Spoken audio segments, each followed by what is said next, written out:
Students, in today's class we are going to see the protocol RS-232, its pin configuration, introduction to RS-232, and how you are going to interface RS-232 with 8051 and 8051 introduction with RS-232. So all these topics we are going to see in this class. So this is the function pin configuration of RS-232 connector. This image has been scanned from the book called Mazdi of microcontroller book. Before getting into in depth about this pin configuration, first I wanted to say what is meant by RS-232. So RS-232 means it is the recommended standard. R stands for recommended, S stands for standard. So RS means it is your recommended standard 232. So this is a standard protocol. So in the previous class we have seen what is meant by your the SPI, that is serial peripheral interface, and the second one what we have seen is I2C, that is inter-integrated circuit, and also you have the protocol to communicate with the other device called USB, and one more protocol Ethernet.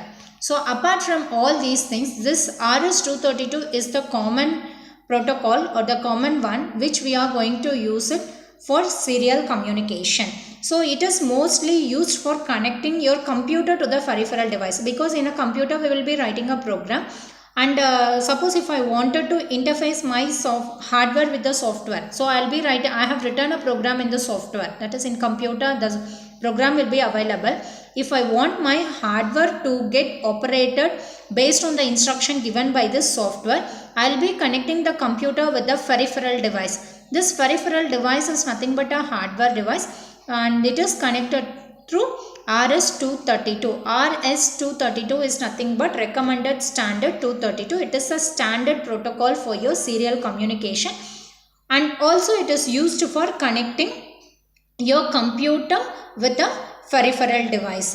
So it just allows the data exchange between them. Whatever data you have it in the software, that will be loaded onto the peripheral device. Based on the operation, some amount of data will also be loaded just for checking the condition in the software. So this RS-232, it just allow your peripheral device to exchange the data between your computer and the other hardware devices. So what is the why we are considering this RS-232 as a common protocol? In the sense, it is used for long distance communication, that is up to 50 feet. You can have a communication with a rated speed of 1.492 kbps, that is kilobits per second. Why it is the most common preferable protocol? In the sense, you can transmit or you can exchange the data between your peripheral device and the computer to a distance of 50 feet, and also it is used to and it transfers the data at the rate of 1.492 kilobits per second. So only it is called as, it is the most common protocol that we are going to prefer in a microcontroller. And moreover, this RS-232 is mainly used for connecting your DTE, that is data transmission equipment, and the next one is DCE. So it allows these two features. This RS-232 will allow, or it is used for connecting data transmission equipment and data communication equipment. This is the basic introduction about RS-232. So I will summarize the point one more time. What RS-232 is? RS-232. RS stands for, it is your recommended standard protocol. RS is your recommended standard 232. It is a protocol. The importance of this one is, it is a very common protocol, that is it is a standard protocol for your serial communication. It is your standard protocol for your serial communication, and also it is used for connecting your computer with your peripheral device. So in a computer we will be writing a program, and this peripheral device could be of any hardware device. So when you wanted to have the peripheral device to work based on the program written, you will be connecting the computer with the peripheral device through a protocol called RS-232. So it is a standard protocol, and also this protocol is most preferably preferred. Why? Because it is mainly used for connecting your DTE, that is data transmission equipment, and the second one is your data communication equipment. So these are all the important points, that is introduction of your RS-232. So before you connect RS-232 to 8051, you should understand the pin configuration of RS-232. Then only you can connect the correct pin with the correct port of your 8051 microcontroller. So as we discussed, we will be reading the pin configuration, pin details of your RS-232. We have shown the pin configuration of RS-232 over here. So it is your 9-pin port as shown here. The first pin will be on your left top corner, first pin, second pin, third pin, fourth pin, fifth pin, and below 6, 7, 8, 9. So each pin serves some purpose.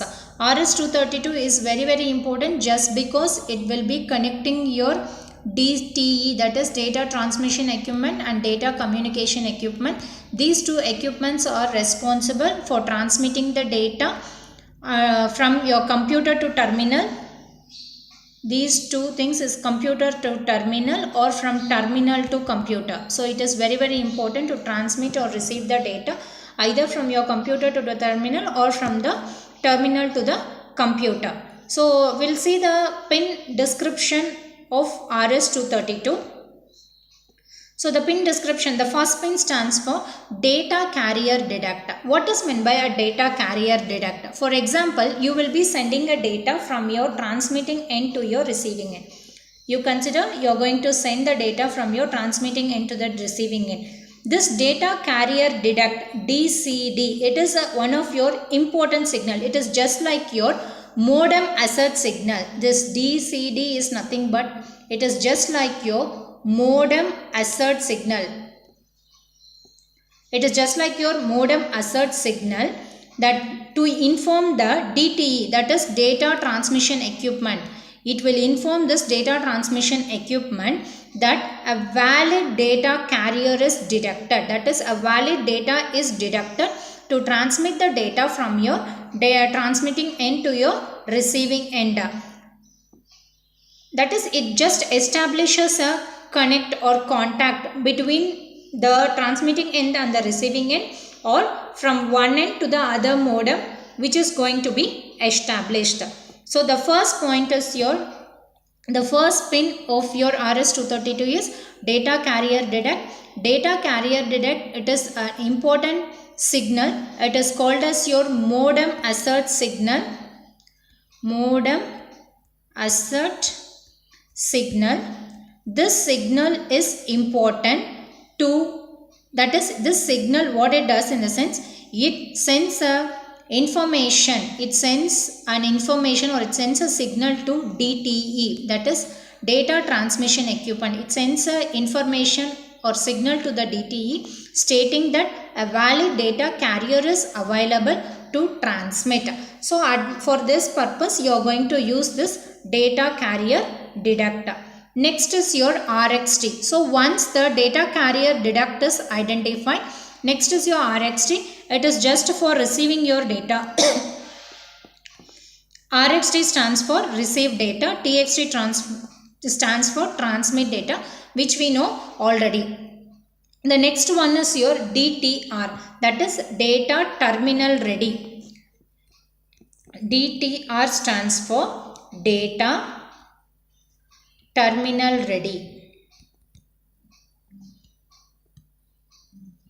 So DTR stands for data terminal ready. What it does in the sense, once your DCD, that is DCD is nothing but data carrier detect, it will send a signal to DTE stating that a valid data information is available on your transmitting channel.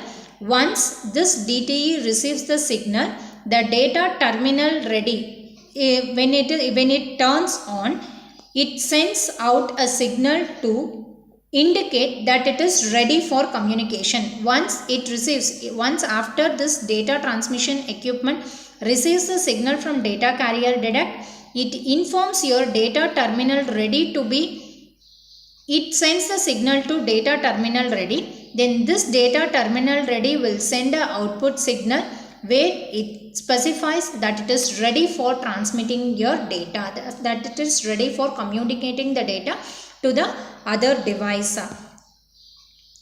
Clear? So data carrier detect will send a signal to DTE, that is data transmission equipment, stating that a valid data is available on the communication channel.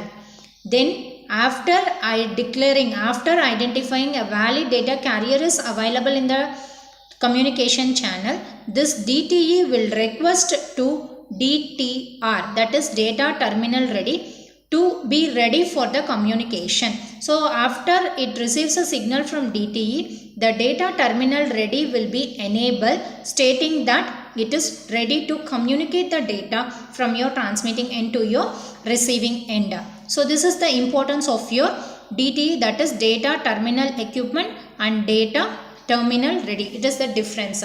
Next is your signal ground. Signal ground is mainly meant to avoid the noise. Suppose when you are transmitting the signal from your transmitting end to the receiving end, it is not that only one data carrier to be flown through the channel. So it means that due to hissing, due to the disturbance in the frequency, there will be a hissing noise available between your sending end to the receiving end. Just to suppress all the unwanted noise signal and the hissing sound, we are going to connect to the signal ground. That is nothing but pin number 5. So pin number 1 is data carrier detect. Pin number 2 is receive data. Pin number 3 is transmit data. Pin number 4 is going to be data terminal ready. Pin number 5 is signal ground. The next 6th pin.